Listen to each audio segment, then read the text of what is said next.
Welcome to the Del Walmsley Radio Show. Listen and grow as Del questions the status quo, encourages you to think differently, and empowers you to make a better life. Get ready as Del challenges core beliefs, seeks the truth, and reveals the roadmap to the lifestyle you really want. And now your host, multi-millionaire, national award-winning investor, CEO and founder of Lifestyles Unlimited, Del Walmsley. Welcome to the Del Walmsley Radio Show, where the hype ends and the help begins. I'm your host, Del Walmsley, and as always, we work on your financial freedom. Today, my friends, I'm going deep here. I've got 3 different emails of people that are interesting, to say the least, almost make you cry, to say the worst. Guys, a lot of people think that you become wealthy by working and saving and maybe investing wisely and so on and so forth. But the reality is that there are so many variables that come into play that the average person doesn't have the mental capacity to understand. Now, it's not that they're stupid.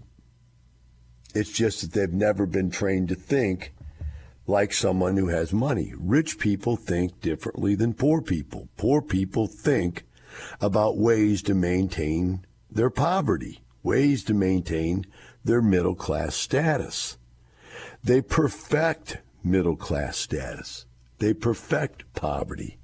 And rich people perfect wealth. Now, I want to try to show you some of this today. And I'm not trying to tear down the 3 different people, the 3 different emails that I have here. In fact, I won't use their name, and I have to tell the story for you to get it across how ridiculous it is. But I've got to show you that the average person, maybe even you, has no idea at all what you're talking about when it comes to money. And I would tell you that you need to come in and take classes and learn and get educated, because those classes will give you an understanding not only about how to buy a house, how to rent a house, how to buy an apartment, how to rent an apartment, how to maintain the apartments, how to raise capital, how to get funding, how to do loans, all the technical stuff that most of you listening believe is important. You out there believe that those technical things are what made me successful.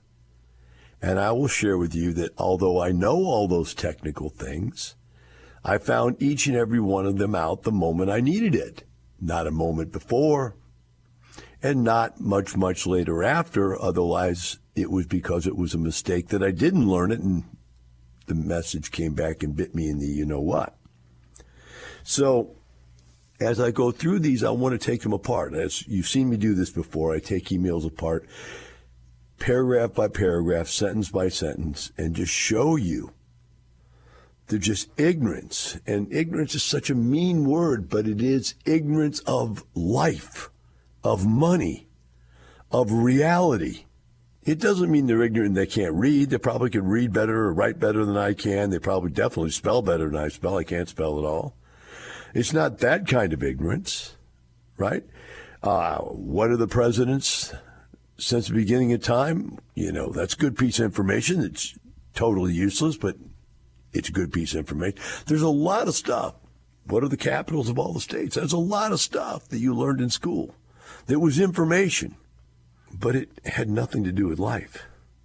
The most uncommon thing in life itself, right? It's common sense. It's just not there. Now, as I go through this, I'm going to break down another theory, and that is that there are going to people and going away from people. Going to people are people that want something, and they're driven to get it.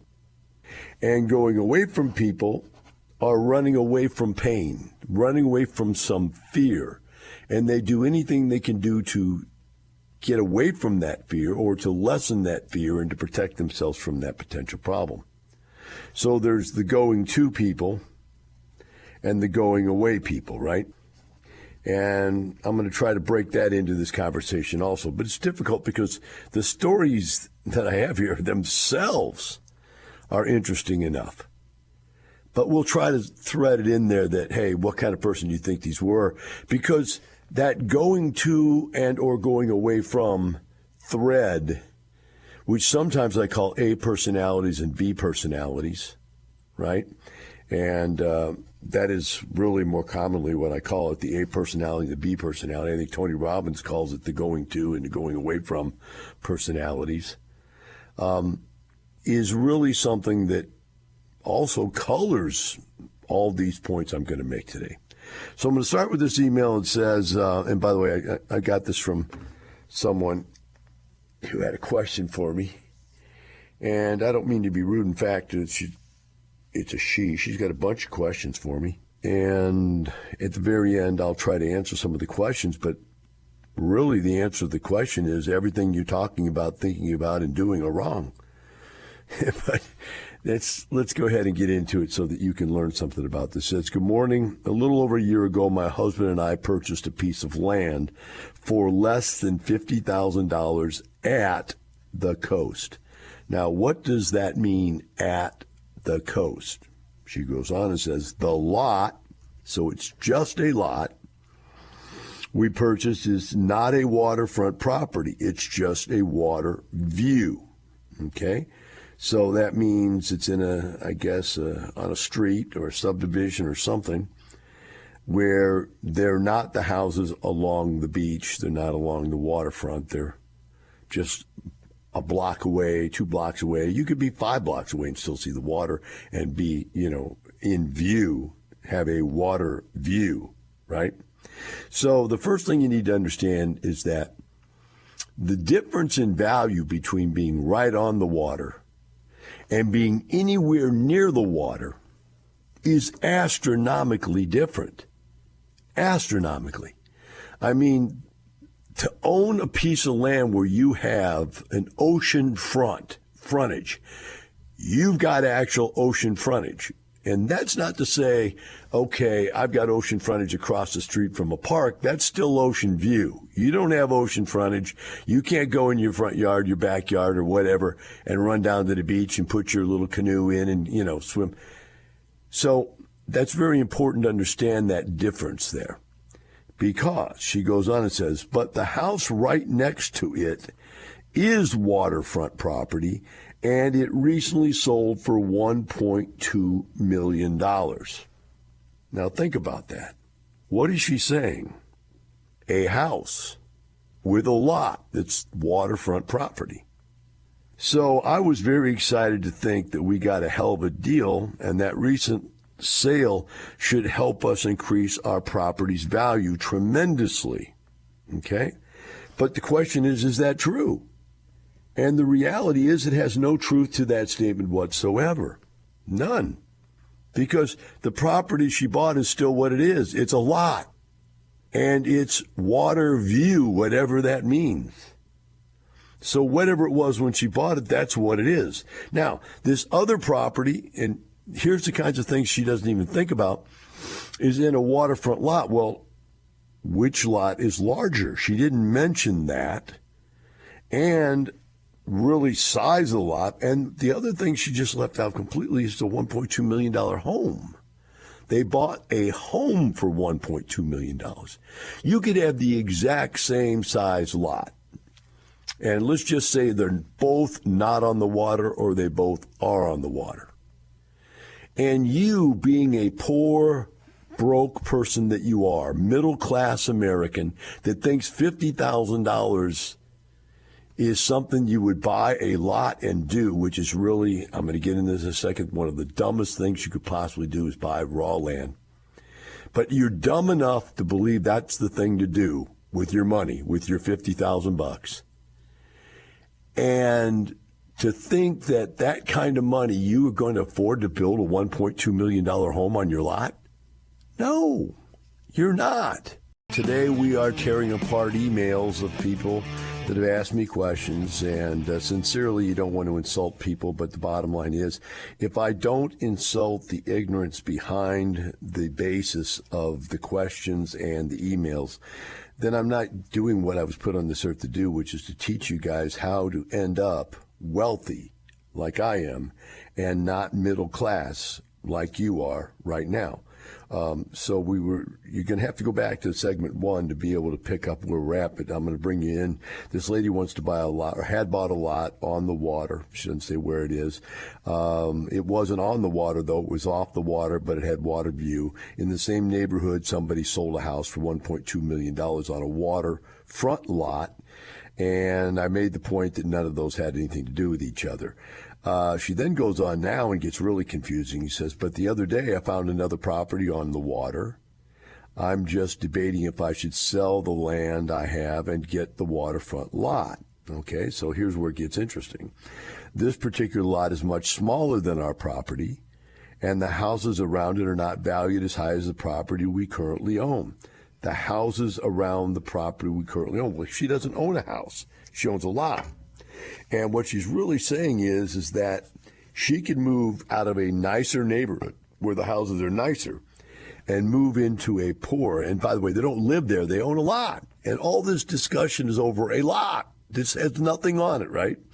So they could buy and have a lot. Instead of having a lot in a neighborhood where the houses are nicer, she could own a lot in a neighborhood that the houses aren't as nice, but it can be on the water. So it's on the water compared to not on the water. But it's still just a lot. And if she builds in there, it's going to be in a lesser quality neighborhood. Okay? Goes on and says, our property is in the city, the one they own right now, which makes it nicer. Okay? To be in the city is nicer. It's newer. It's cleaner. And the second property is outside of the city, limits which I always feel is questionable. So think about this. What is she saying? I moved out. I can go out in the middle of nowhere where there's no city facilities, I guess is what she's trying to say. I mean, water, sewer, electric, whatever. City taking care of things, roads, grocery stores, things to enjoy your life with. And I can go out into the country somewhere and buy this lot out in the middle of nowhere, but get waterfront property. Or I could keep this one. It goes on and says, I love the lower taxes. Of course there's lower taxes. The property isn't worth nearly as much. But the lot and the house around it are mixed of decent and junky RVs. There we go. There we go. I brought it up. I didn't even realize it was in the email. Remember what I said? This is like middle-class slum thinking. And if she would even think about moving into a neighborhood where there's RVs and motorhomes and junk houses, that tells you who she is. That's blue collar.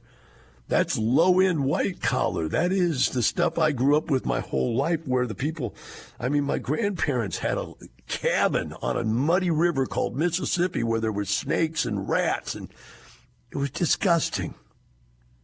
But it was their cabin. They thought it was so cool because it was on the water.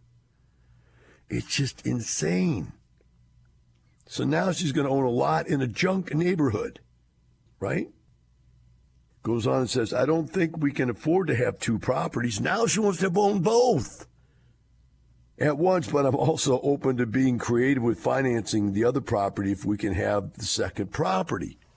Now, guys, think about why this person's broke, why they're thinking about moving in with a place with motorhomes and mobile homes, and why they're blue collar, white collar, whatever it is. And I'm saying this brutally because I'm trying to tell you it's obvious. They take their hard-earned dollars and buy a $50,000 lot that they're never going to build on. Because if all they can afford is a $50,000 lot, it's obvious that they're broke. And if they're willing to move into a neighborhood, a slum neighborhood, to get to be on the water, that proves they have no taste, no quality recognition of anything in life. All they want is just waterfront property. Something in their brain, little worms went into their ears, crawled up in their ears, and tickled their brain and said, waterfront property, waterfront property, waterfront property. Reminds me of that dog commercial on TV where he goes, peanut butter box, peanut butter box, peanut butter box. And there's no peanut butter in the box. It's a Chewy's box. It's a medicine box. But he thinks there's peanut butter in there, peanut butter box. This lady thinks waterfront property. What the heck is waterfront property mean? It means you get your house blown down when there's a storm? It means the salt roughs away your car and everything you own? They have a nice view. But it's not life and death. And what's even more interesting is she's not even going to be able to build a house. I've seen so many people go out and buy themselves a second home lot, thinking someday I'll build on the lot. No, you don't go build on the lot. You take the money that you've got in this house and you get rid of it. Or this lot, sell the lot. When you take that money, and if you can figure out how to buy both of them, then take double the money and invest it and make money, be wealthy. And then when you're wealthy, you can go back and buy the $1.2 million home or build the $1.2 million home, which is really the end result, the end goal. The lot is not the goal, but you'll never get to the goal because you own the lot. Do you not see that? Do you think you're building a $1.2 million house with Legos and you're buying each week a box of Legos and you're going to go out there and build a little bit more of the house? They do that in Mexico, by the way, because they don't finance things. I've been down there. You'll see thousands of houses that are like 4 bricks high. And then you come back a year from them, they're 12 bricks high or 18 bricks high because they can only buy bricks when they get paid, and then they come over and put a few more bricks on. Are you going to do that and live at that level, third world level of expectancy your whole life? It's unbelievable. But by the way, this is not the only person. This is almost everybody I know that's middle class. Thinks the same way. That's why they stay middle class. Now, we've only got a minute left, and I can't get all these questions in, but I just want you to hear the ridiculous questions. Property one is not paid off. Property one is not paid off. The lot, a $50,000 lot, she couldn't even afford to buy that. How does she think she's going to build a $1.2 million house or any house of any consequence if she can't pay cash for a $50,000 lot? But we can use what's left as collateral for property too. Whew. We got to take a break. I got to go. I don't want to miss this. We got to come back after this break, and I'm going to go deeper into what this lady's questions were for me, because the questions themselves merit a trip to the funny farm. We'll be right back with the Del Walmsley Radio Show.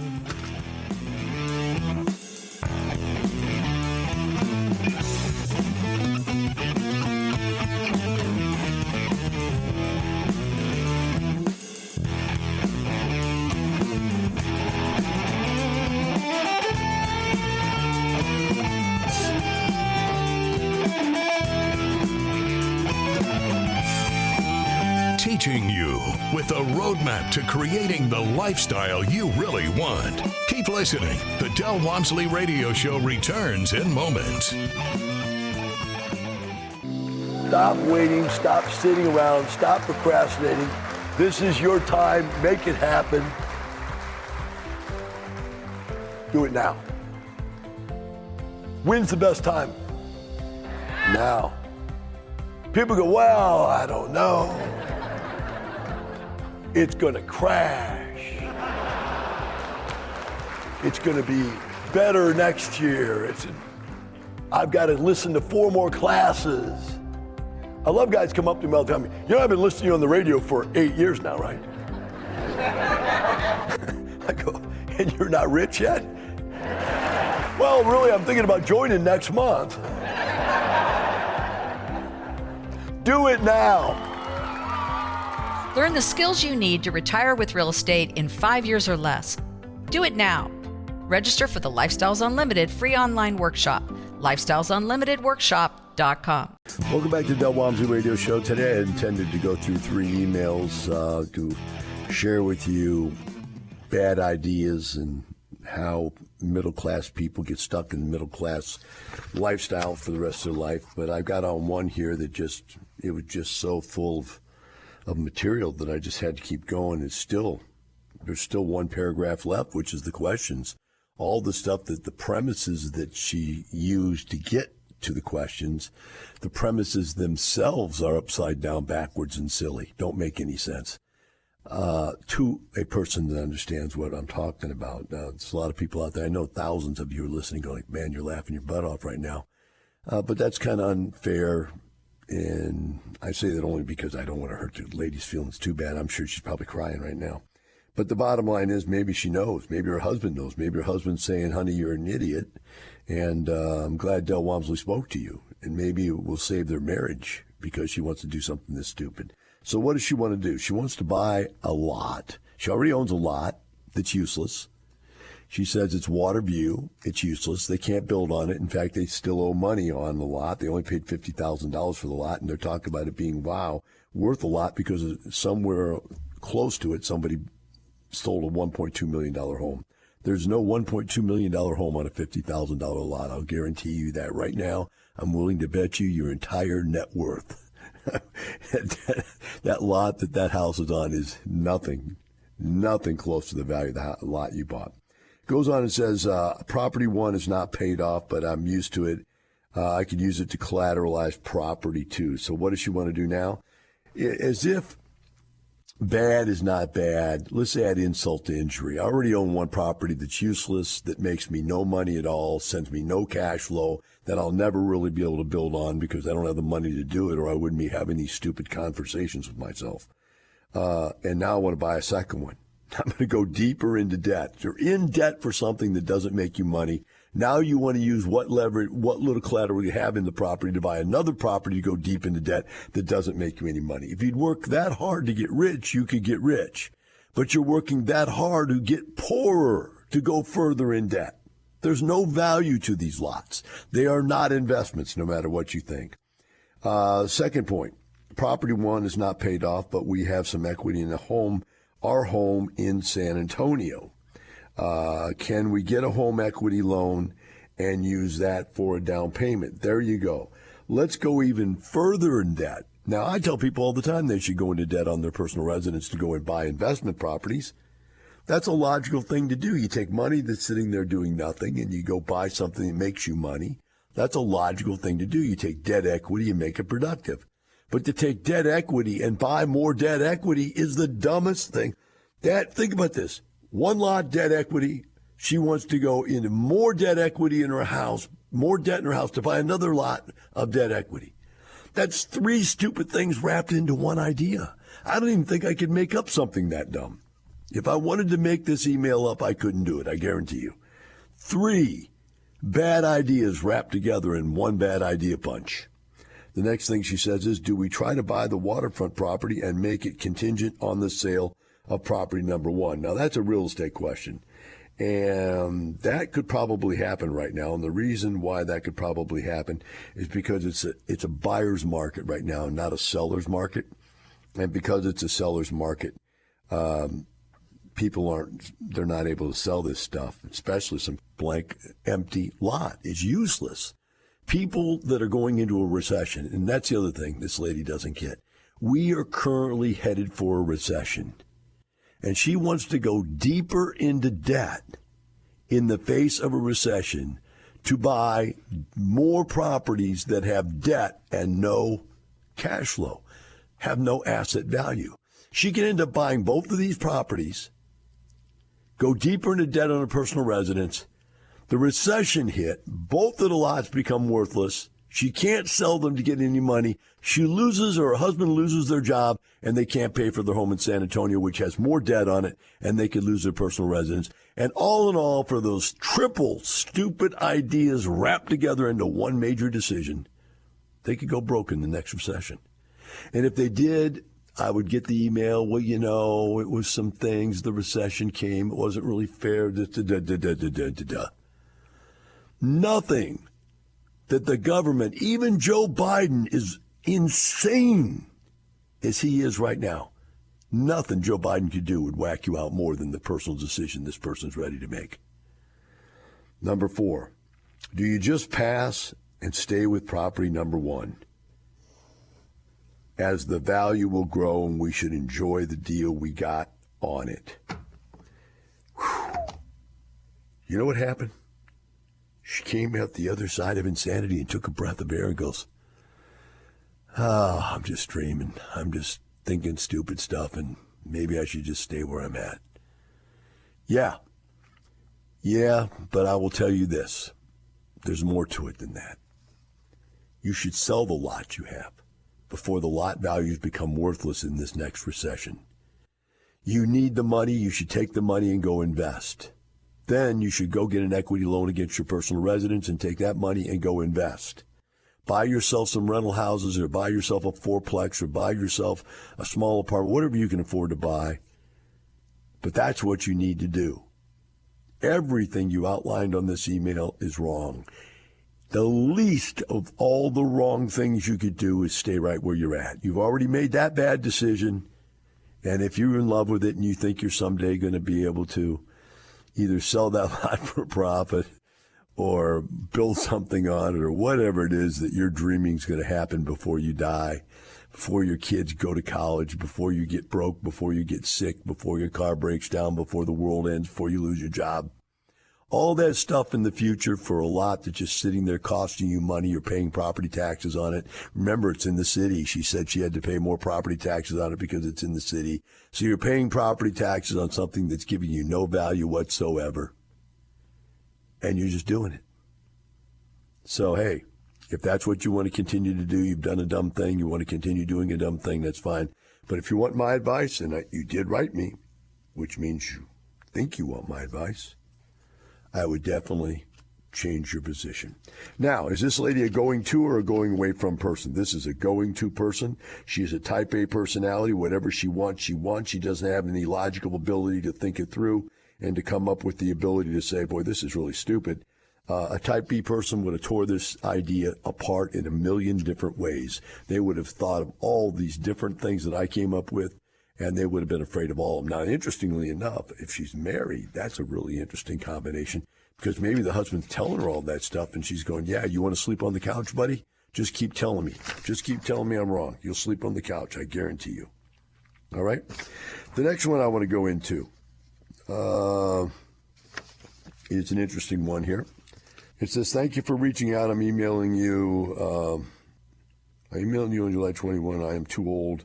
And this person emailed me a long time ago and said, I'm too old to do this stuff. And you replied and even read it on the air. I have been a member since June of 21. So I guess after I told her, she said it was too old, or he said it was too old to do this, I said, I don't think so. You gave me suggestions that I took. I have saved almost $50,000, and my mom now is in assisted living, and part you did not suggest. Now, another curveball was thrown. This is also a house I reside in. If I buy this house, I have no passive income. All right, so I asked him, who is they, by the way, and they said, well, I think it's my brother. His brother wants him to buy the house. So here's what you got. You got a mother, and you've got a guy living in mom's house, and they just put mom in assisted living. You got a brother, and the brother's saying, hey, get out of mom's house. Mom needs that money to pay for her assisted living. And the guy's going, well, if I do that, then I don't have any cash flow. Okay. You don't have any cash flow. So the cash flow is coming from what? Living in mom's house?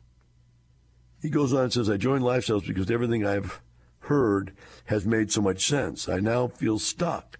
I have been pre-qualified through Gateway Mortgage. If I suggested I do a quick claim deed and do a cash out in 6 months. More than anything, I'm tired of working 70 hours a week, and I want to have what you have and want to give back. Well, guys, look at the situation. He's living at mom's house. I think he believes that if he moves out of mom's house, he's not going to qualify for a loan to be able to go buy something, is what I think it comes down to. His dilemma is his brother wants him out of the house. Today we've been going through emails and discussing really difficult situations where people are making really bad decisions and or trying not to make very bad decisions. This is one where a gentleman contacted me months ago, said he was older, too old to get started investing and so forth. And I told him, well, if you believe that, but the reality is many people here are older. I'm 66 years old. I'm still doing it. And he went on and said that he saved up like $50,000, so he's ready to start buying stuff. But his mother got sent to, him and his brother sent his mother to a old folks home or whatever it's called. And now his brother is suggesting that, and I want to read this to you because it says, thank you for responding. When I say that I'm referring to my brother, the house is being left to both of us, and he does not want the house. He suggests that I buy it for the funds. So his brother doesn't want the house. His brother wants the equity out of the house.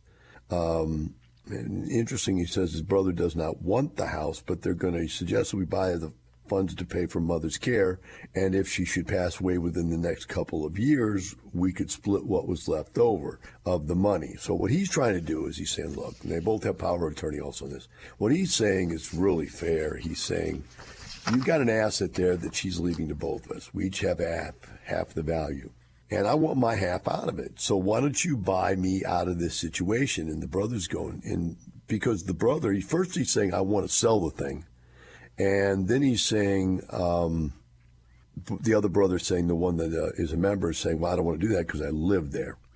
And so the other brother said, well, then if you want to live there, then just buy it and get me out of the deal. I want my money out. I want my share out of the deal. Well, if he gets his money out of the deal, then, you know, they say, well, the sale, if he buys it, the money would go to his mom, and the mom, you know, they would use it to pay for her care.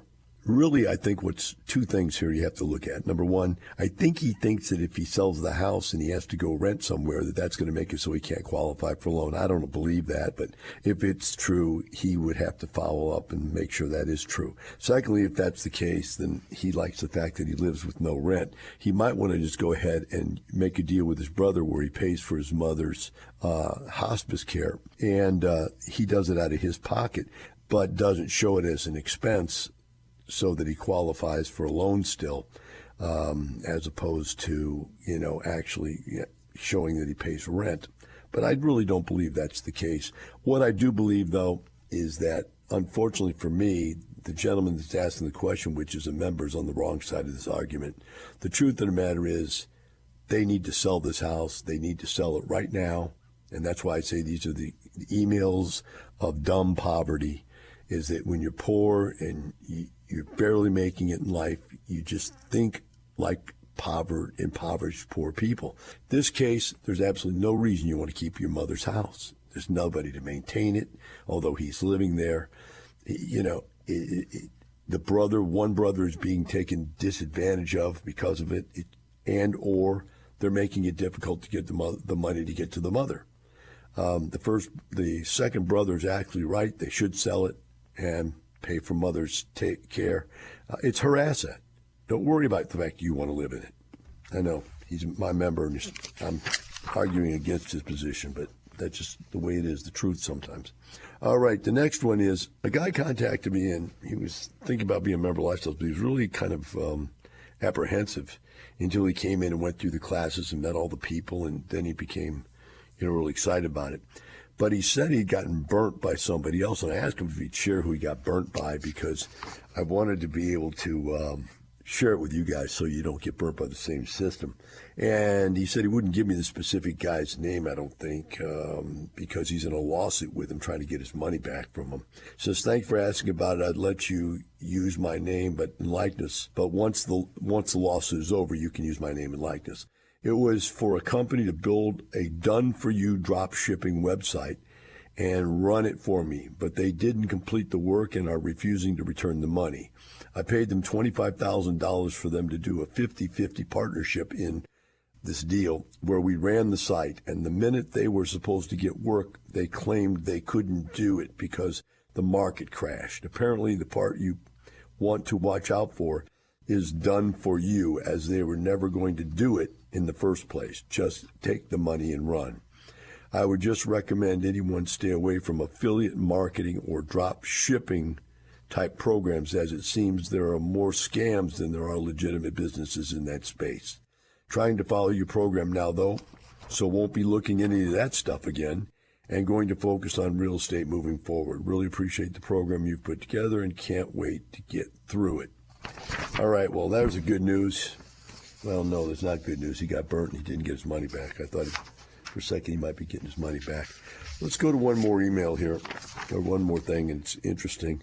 And a guy sent me this email, and he said this was a big-name economist named Rubinini, a New York University, well, that says something, he's from New York, University economist, professor, and CEO of Rubinini Macro Associates, correctly predicted the 2008 financial crisis and has earned the mantra of Dr. Doom for his pessimistic views. He predicts the U.S. will fall into a deep recession by the year's end and called anyone who still believes that it's a soft landing as possibly delusional. He also warned that the era of great stagflation, instability lies ahead, with massive insolvencies and cascading financial crisis worldwide in the coming years. He recommends real estate as one of the hedges against inflation, but he offers a caveat with regards to climate change. Now, you got to get this one. He says, don't buy real estate in Florida or Texas. Now, everything else he just said, I agree with. I see that there could be a gigantic blow up again, just like there was in 2008. Really, the Jimmy Carter type thing is really what you're really looking at. Massive inflation, stagflation, the whole bit. But he says don't go to Florida because it's going to be in the sea, and don't go to Texas because it's going to be too hot to live there. It takes all kinds. Hope you enjoyed it. We'll be back tomorrow with more of the Del Walmsley Radio Show. The information and opinions you hear on the Del Walmsley Radio Show are those of the host, Del Walmsley, his guests, and his callers. The Del Walmsley Show is for entertainment purposes only. Please consult a professional regarding your personal investment needs. Nothing presented on the Del Walmsley Show constitutes an endorsement, recommendation, offer, or solicitation to buy or sell any product or security.